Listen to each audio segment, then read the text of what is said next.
Welcome to the Explainer. Today, we're going to lift the hood on your computer and find a totally invisible speed limit, one that controls how fast it really is. And then we'll talk about the secret to breaking it. You know the feeling, right? You get a brand new computer, it's got the fastest processor on the market, but you still get that frustrating lag, that little stutter when you're in the middle of a game or trying to get work done. So why does a machine that's supposed to be a supercar still feel like it's stuck in traffic? Well, the answer is all about this fundamental mismatch, a kind of hidden speed limit that's baked right into the way our computers work. It's this massive, and I mean massive, speed difference between your processor and your memory. Okay, let's use an analogy here. Think of your CPU as a master chef. This chef is incredible, can prep and cook at superhuman speeds, a true genius. But here's the problem. All of the ingredients are stored in a giant warehouse. That's your RAM, and it's located clear across town. You see, for decades now, something pretty dramatic has been happening. As this chart shows, CPU speeds have just taken off like a rocket. They've gotten exponentially faster. But memory speeds, they've been improving at a snail's pace.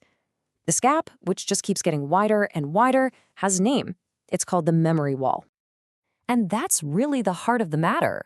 Your lightning-fast chef is just standing around twiddling your thumbs, waiting for some slow truck to bring the next ingredient from that warehouse. It doesn't matter how fast the chef is, the entire kitchen just grinds to a halt. So how do you fix this? Are we just stuck? Well, no. The engineers came up with a really brilliant trick, a kind of hardware hero designed specifically to bridge this gap, and it's called the CPU cache. So going back to our chef, the cache is like a little spice rack, or maybe a mini fridge, that sits right next to the stove.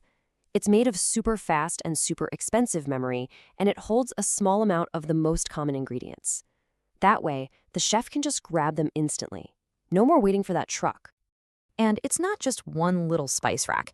It's actually a whole system, a hierarchy. You've got the level 1 cache, which is tiny but impossibly fast for the absolute most important stuff. Then you have a bigger level 2 and an even bigger level 3. Each one is just a different trade-off between how big it is, how fast it is, and how much it costs. Okay, so this sounds like a perfect solution, right? Problem solved. But, there's a catch. This very clever system has a critical weakness, an Achilles heel that can make the whole thing fall apart. You see, the cache is a total game changer, but only if the ingredient the chef needs is already on that spice rack. So that leads to the really big question. What happens when the chef reaches for something and it isn't there? Well, that's what's known as a cache miss. And it is a performance disaster. Our chef reaches for the salt, but the shaker's empty, and the entire kitchen just stops, dead. The chef has to call up the warehouse, wait for that slow truck to drive all the way across town again, and only then can work get started again. And here's the crazy part. The way a program is written has a staggering impact on how often this happens. I mean, look at these numbers. If the code accesses memory in a nice, orderly line, the miss rate is a tiny 2%. But if it jumps around randomly, the miss rate explodes to 50%. 50! That means every other time the chef reaches for an ingredient, it's not there. And this is where the story gets really cool. Because the solution to this hardware problem, it isn't more hardware. It's smarter software. The programmer actually holds a secret weapon. So, what is this secret weapon? Okay, here it is. Remember that slow truck from the warehouse? When it finally shows up with that salt, it doesn't just bring the salt. To be efficient, it brings a whole box of other stuff that was sitting next to the salt on the shelf. And this box has a name. It's called a cache line. A cache line is just a fixed block of data, usually 64 bytes long. So what this means is, even if your CPU only needed one tiny little number, it gets that number plus all of its neighbors delivered to that super fast spice rack totally for free. And that is the secret. This simple idea gives programmers an incredible amount of power. Bad, inefficient code is like getting that whole box delivered, taking out one single carrot, and then just chucking the rest of the box in the trash.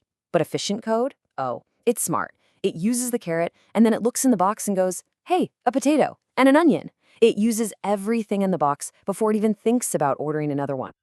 And we are not talking about small gains here like a 5 or 10% boost. No way. The difference is absolutely night and day. Let's look at a super common task that programmers do, matrix multiplication. So, if you just write the code the simple textbook way that ignores how the cache works, it chugs along at about 318 million operations per second, which sounds fast, right?